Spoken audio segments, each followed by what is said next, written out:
Hello, welcome to Backstory with Joan Goldstein. I'm Joan Goldstein. My guest today is a very interesting young woman named Sara Blau. And Sara started a program that she felt would help others in the world. And in fact, she has. And she's going to tell us all about it. And she calls it, what do you call it, Sara? So we call it Game Changers New York. We are a nonprofit organization, a 501(c)(3, and we collect and distribute sports equipment for kids in need globally. Yes, and you've been doing it, what, for 6 years now? Yep, 6 years. And you were just barely a teenager yourself when you started this program. Right. I was a sophomore in high school. How wonderful is that? And what made you decide that you wanted to do this? What was behind your thinking and feeling? Yeah. So what I realized was growing up, I was involved with many sports. I was playing on every sports team of every season. I was a very athletic kid and I loved doing it. I had incredible teammates, some of which are still my best friends today. And I realized how powerful it was to really be on a team and to have something to look forward to every day after school. It was something I was doing since I was in kindergarten up until 12th grade. And then later on, once I was in college, I was able to also continue on to play sports at the college level. So, it was a really unique experience for me growing up. And when I realized how impactful sports were for me, at that same time, I was really thinking about how many kids don't have access to sports equipment. And I realized that there were millions of kids around the world who don't have the opportunity to play sports. And I realized the barrier to participation was because of the lack of sports equipment that they have. And so if you pick any, most sports that involved equipment, a ball or a bat, a glove, sneakers, you need something to really play. And so in order to do that, what I decided to do was create a program which ultimately turned into a 501(c)(3, which I've mentioned. And that program is to essentially take equipment from people who no longer need it and to then redistribute it to those who do need it. And so that's essentially the bottom line of this organization. And you've sent them to many countries too. You said Europe, Asia, the Middle East, Africa. You've been going all over the world, in fact. And it's kind of amazing. How do you send a basketball to Africa? Right. How did you learn to do this? Right. So we have partner organizations. We're partners with over 45 organizations in 9 countries around the world. Within the US, just the US, we have also organizations in 8 different states. And so the way we do this is really through the help of our volunteers, our board, our advisory board, as well as our donors. And so I would say that those components of the organization is really what allows us to function and items from A to B. And so really what we're doing is we're fundraising money in order to ship that equipment. We're collecting the equipment, which was going to our warehouse and then getting redistributed out to our partner organizations. And recently, we actually decided to implement a new system, which I'd love to touch on more a bit later, about directly connecting our partner organizations to our donors. And so what we realized was, if we're based in New York, it's not so efficient to get all the items in New York and then distribute them across the world. But now what if you have items, let's say in California, and we have a partner organization in California. Instead of getting the items from New York back to California, that takes time, costs, shipping costs especially are extremely high these days. And so what we decided to do is create a program, really a system involving technology where we're connecting directly our partner organizations to our donors. And we realized that this is a much more efficient way to move items and to get as much equipment into the hands of kids in need. And what have you learned? What have you discovered from your wonderful work? Definitely. So I learned everything. I really learned everything I know. And so when I was just a sophomore in high school, I was probably about 17 years old at the time. And so I didn't know anything. It started off as just one equipment drive where our friends and family friends, family members came to a sports facility one time, dropped off sports equipment for a tournament that I hosted and at a tennis facility. And I realized with 200 pieces of equipment from that first drive, I realized that there was serious change to be made. I realized that this is really something that can be impactful. If one small event can yield that high of a result, I realized we could really be doing this on a very large scale. And so from that moment, I learned everything from that one small drive to what we're doing today. I learned how to run a company, how to speak to volunteers, how to speak with the board, how to get items from place A to place B. It was really all self-taught, as well as a lot of mentorship that went into it. And there were countless people who I've spoken to over the years who have given me really valuable advice, especially my family members. I really have to give them a huge shout out because they're really such a helpful force behind all of this. My mom and my sister and my dad, they're my top consultants, the people I go to the most. Of course, we have our boards, our advisory boards, but it's really also my family that I look to for advice. And so all these people really contributed to the whole process and allowed me to run the organization. Mm-hmm. And you told me that you've donated 1,000 pieces of equipment to 9 countries around the world. And this is amazing. So we've actually donated tens of thousands of pieces of equipment. In our first maybe few months, we donated 1,000 items. And so we've actually donated multiple tens of thousands. So we really have a high volume of items coming from into our warehouse, out of our warehouse. And like I said before, with our new system of directly connecting sports equipment donors to our organizations, with all these systems in place, we have a huge volume of items going around, impacting, of course, millions of children.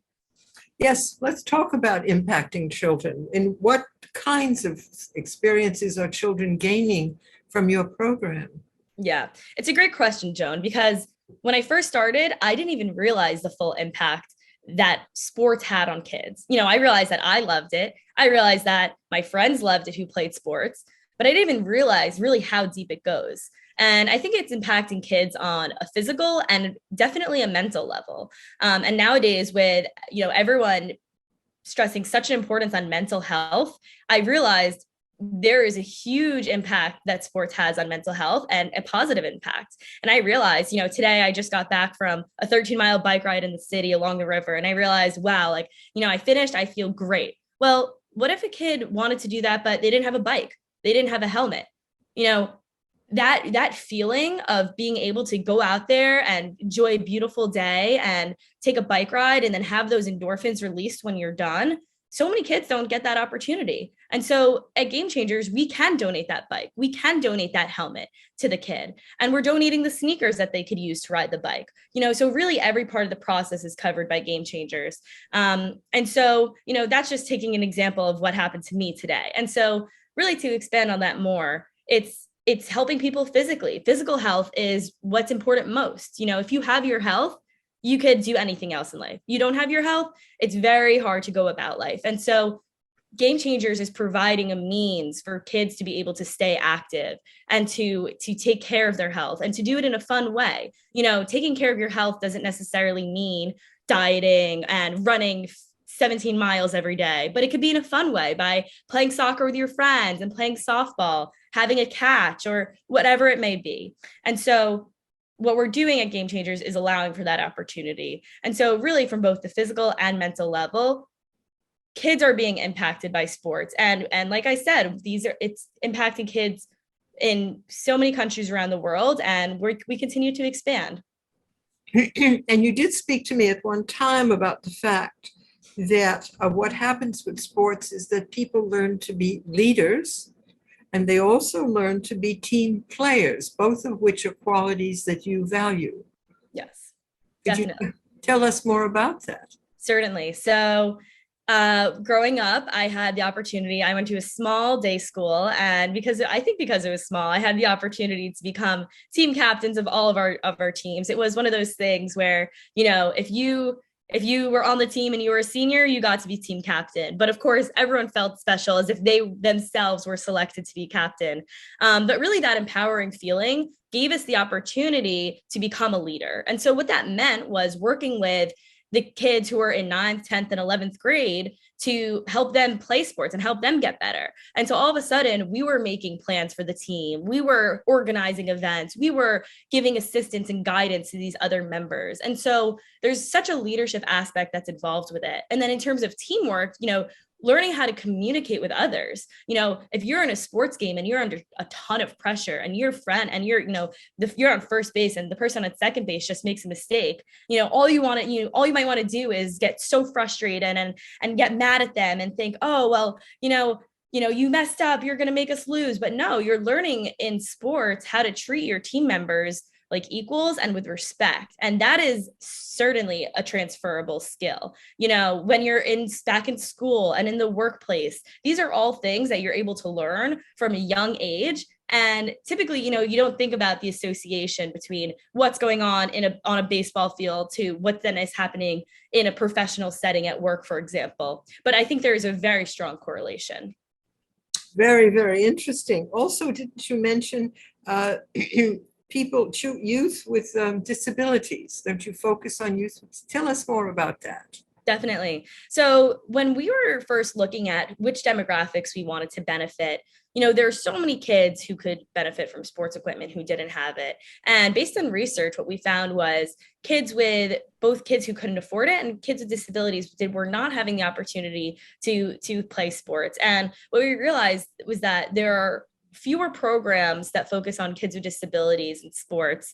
And so we wanted to make sure that these programs had what they needed to give these kids the items and to give these kids the programs that they'd be able to use to succeed. And so we just wanted to really make sure that there was an equal playing field for every single child. That certainly is helpful to everyone, right? So as you're moving along, you said you've been doing this for 6 years. You started out as barely a teenager yourself, and you've become the leader of a company. Is that correct? Yes. That's pretty amazing. How many people your age have done that? Thank you. Well, I feel very fortunate to have been a part of an incredible network called Diller. And so the Diller Foundation has an incredible, really, they're doing fascinating work and giving kids like myself the opportunity to continue on with their projects. So I was part of a cohort in 2018 and I won an award through Diller, and they gave us funds in order to continue on with our projects. So myself, along with about 14 other people, 10 in the rest of in the United States and 5 specifically in California, we had the opportunity to get mentorship and funds in order to continue on with whatever project, mine being Game Changers, to be able to continue it. So that was really a great network that I was able to partake in. And every year we have a reunion, and I'll be at the awards this year in August as well, actually. You told me that there was in Rwanda, they won lots of competitions. Yes, that's right. So one of our partner organizations is in Rwanda. And so what we were able to actually see was once we donated the equipment, I created a very nice relationship with the owner, with the program director of the sports program. It's a soccer organization. And once we donated the soccer equipment, as well as cones and sneakers, ball pumps, some other essentials, I actually started receiving pictures and updates and news articles about how this team was thriving in Uganda and how they're actually really winning national competitions. And so it was very special to see the items that we were able to provide for them get such great use to the point that they're actually then winning on with their competitions. And not only that, I heard of a story also of a young woman on the team. And so she gave birth when she was 18 years old, and it was hard for her. It was a very hard time for her, and she was feeling down. And so the owner of this organization approached her and said, you know what, you should really try out our program for soccer. And so she was reluctant at first, and finally she decided to join the team. And she then talked about a few months later how really incredible this team was and how it really turned her whole mood and personality 180 back to her normal self, and even better because she was able to partake in this team. And she said that it allowed her to, just be happy again and to play sports on a team where people cared about her, and where she could rely on others and they could rely on her. And so when you hear stories like that, it's really impactful, and we're really seeing what's happening with our sports equipment and how it's affecting kids. Yes. Now, today's world is a difficult world. A lot of teenagers are struggling with loneliness and isolation and other difficulties. And how can you suggest to them, to others, what they might want to do or can do that might help them feel connected to their world? Definitely. I think it's a great point, Joan, because nowadays with everything virtual, it's so easy to just sit behind a computer and a screen all day. And as many, as there are incredible video games and things to do on your computer. And I think that technology is crucial to improving the world. But at the same time, taking those breaks to then go outside and get your vitamin D and run around and feel, sweat a little bit is so important. And once talking to doctors, I learned that, you need 30 minutes of exercise every single day, and you need to be sweating when you're exercising. You need to really feel it. So I think sports is the best way to do it. You don't necessarily have to, it's not supposed to be such a burden for you to work out and to get that exercise. But I think that you could just do it in a fun way through sports. So my recommendation is for everyone, not just kids, is to go outside on a nice, beautiful day like today, and just run around a bit and grab a few friends, grab a ball if you can, and play around. And it really scientifically, it makes you feel better. And there's so much science behind it. When you're running around, like I said before, your endorphins are released, and those endorphins just give you such a blast of positive energy, makes you feel so empowered, like you could do anything. And it's a great time. It's a great way to do it. And it allows you to just be so much more productive for the rest of your day and anything else you're doing. Yes, I know. I go for walks every day. Amazing. And there is a path outside the building where I live, and I do have a neighbor friend, and we go together so that we sort of protect each other, because it's a vacant area that if one of us fell down, who would be there to help us? So we stick together, and we go for these walks, and in the process, I talk to people who go by. There's a man comes by on a bicycle every day, and we say hello to each other. Right. There's people with children who come walking. There are people in their 90s walking on the trail and feeling connected and feeling the nice vitamin D, as you say. And so it's, as you say, it's not just for young people. It's really for all of us. Yes.